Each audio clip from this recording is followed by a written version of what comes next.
নমস্কার বন্ধুরা, রুবিস কিচেন ব্লগে সবাইকে স্বাগত। আশা করি তোমরা সবাই ভালো আছো, আমিও ভালো আছি। চলে এসেছি নতুন আরেকটা ব্লগ নিয়ে। আজকে দেখতেই পাচ্ছ সকালবেলা ঘুম থেকে উঠেছি অনেকক্ষণ, সকাল হয়েছে অনেকক্ষণ।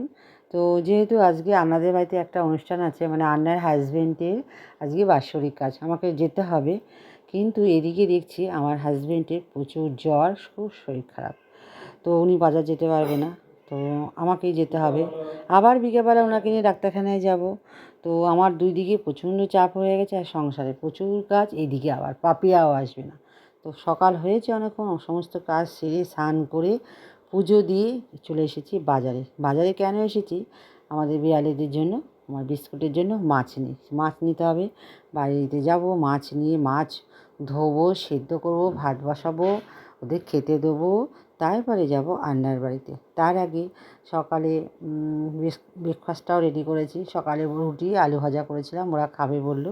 তো ছেলের জন্য আর হাজব্যান্ডের জন্য রুটি তরকারি, মানে আলু ভাজা করেছিলাম পেঁয়াজ দিয়ে। আর আমি খাইনি, আমি রুটি আলু ভাজা খেলে আর আমাকে দুপুরে খেতে পারবো না। সেই জন্য আমি একটু, জানোই তো তোমরা, আমি একটু ফল খেতে ভালোবাসি, একটু কলা, একটু পেয়ারা আর একটা ডিম খেয়ে নিয়েছিলাম। প্রতিদিনই একই খাবার শেয়ার করবো, সেই জন্য করিনি।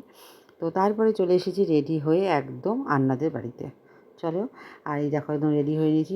প্রচণ্ড রোদ উঠেছে, এই জন্য সানগ্লাসটা পরে নিয়েছি। আর ওদের জন্য নিয়েছিলাম, পিঙ্কির জন্য, আন্নার ছোটো মেয়ের জন্য একটা চুড়িদার নিয়েছিলাম, আর আন্নার জন্য একটা শাড়ি নিয়েছিলাম।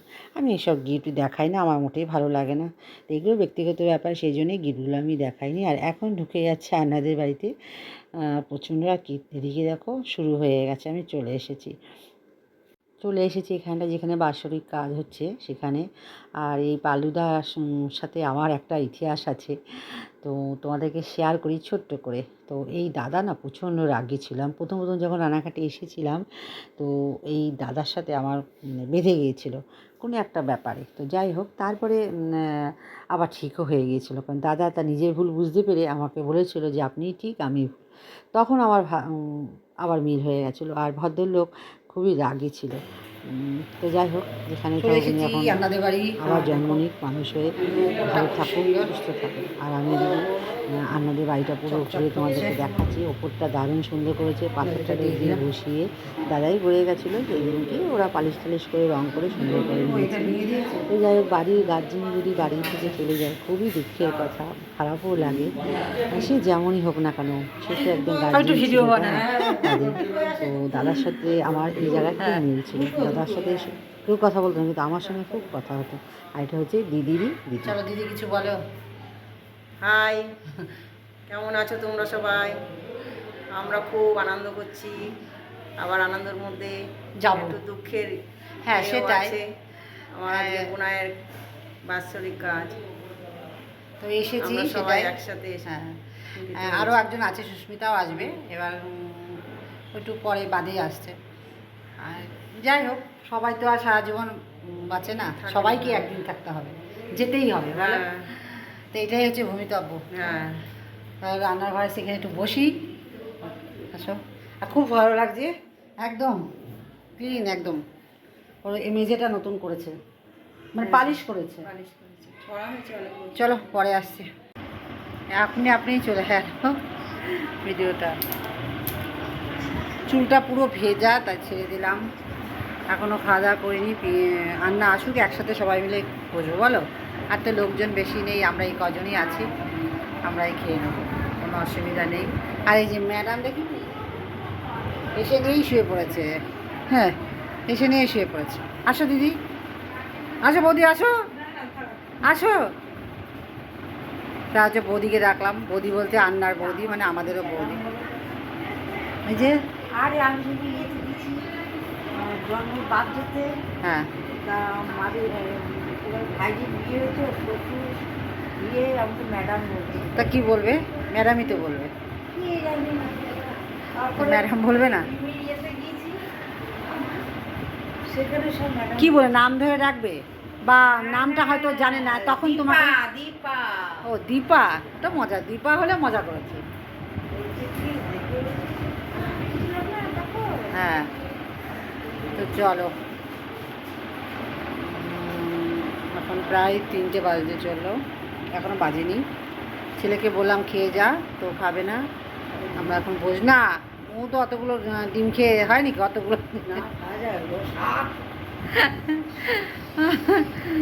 তো হচ্ছে ও এসেছিলো দিয়ে গেল, তো আমি বললাম তো বলে কি বিকালে দেখা করবো। আচ্ছা, চলো পরে আবার আসছি।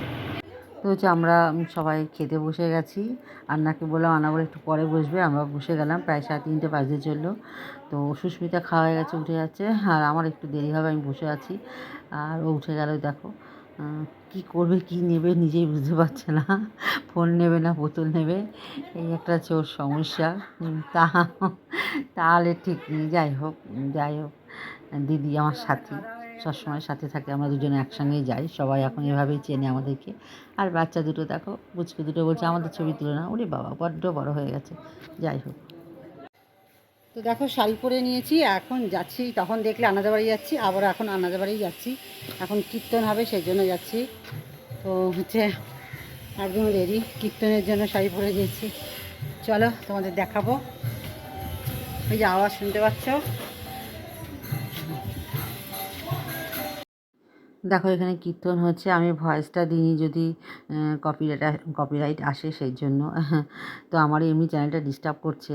তো তোমরা আমাকে একটু জানাবে তো কেন আমার চ্যানেলে ভিউজ আসছে না, কী কারণে অবশ্যই একটু জানাবে। যারা মানে বড় ব্লগার আছো, যদি আমার ভিডিওটা দেখে থাকো অবশ্যই একটু জানিও। আমি যেহেতু ছোট্ট ব্লগার, আমি এই সম্বন্ধে কিছু জানি না, সেই জন্য তোমাদেরকে জিজ্ঞাসা করছি। আমার চ্যানেলটাকে একটু দেখে দিও, তাহলে খুব ভালো হয়। আর আমি কি ভিডিও করছি না করছি, কোথায় ভুল হচ্ছে যদি তোমরা একটু বলো, খুব ভালো হয়। তো যাই হোক, দেখো ওদের বাড়িতে আন্নাদের বাড়িতে কীর্তন হচ্ছে, আর আমি সবাই একটু ভিডিও করে নিলাম। আর সবাই এখানে আছে, আন্নার মেয়ে, জামাই, দেওর, আর মামার মেয়েরা, তার ছেলে সবাই এসেছে। আর এই দিকে দেখো কীর্তন হচ্ছে, আর আমি মালা পরিয়ে দিচ্ছি, কারণ ওনারা যারা কীর্তন করে তাদেরকে অবশ্যই গলায় মালা দিতে হয়। তারপরে যন্ত্র যেটা হারমোনিয়াম তবলা আছে তাদেরকেও দিতে হয়, আর টিপ পরাতে হয়, তিলক দিতে হয়, সেটাই আমি করছি। আর ভীষণ সুন্দর, খুব সুন্দর হয়েছে কীর্তন, হরিনাম, মানে আমি তো মগ্ন হয়ে যাই। কী বলবো তোমাদেরকে, আমি কতদিনের ইচ্ছা আমি বাড়িতে দেবো, কিন্তু কবে দেবো আমি জানি না। আমি ওদের ফোন নাম্বার নিয়ে রেখেছি, আমারও বান্ধবীর ফোন নাম্বার নিয়ে রেখেছি। আমি বাড়িতে অবশ্যই দেওয়ার চেষ্টা করব, দেখি কী হয়, কতদূর যায়। কারণ আমার শরীরটা তো ভালো নেই, এগুলো করতে গেলে শরীরটা অন্তত আগে ভালো রাখতে হবে। একটু ভালো হলেই আমি চেষ্টা করব বাড়িতে একটু নাম কীর্তন দেওয়ার জন্য। আমার অনেক দিনের ইচ্ছা। আর আমি তো গোপালের ভক্ত, শ্রীকৃষ্ণর ভক্ত, জানি না সঠিক ভক্ত কিনা সেই বলতে পারবে। যতদূর চেষ্টা করি নিজেকে ভগবানের কাছে সমর্পণ করার জন্য।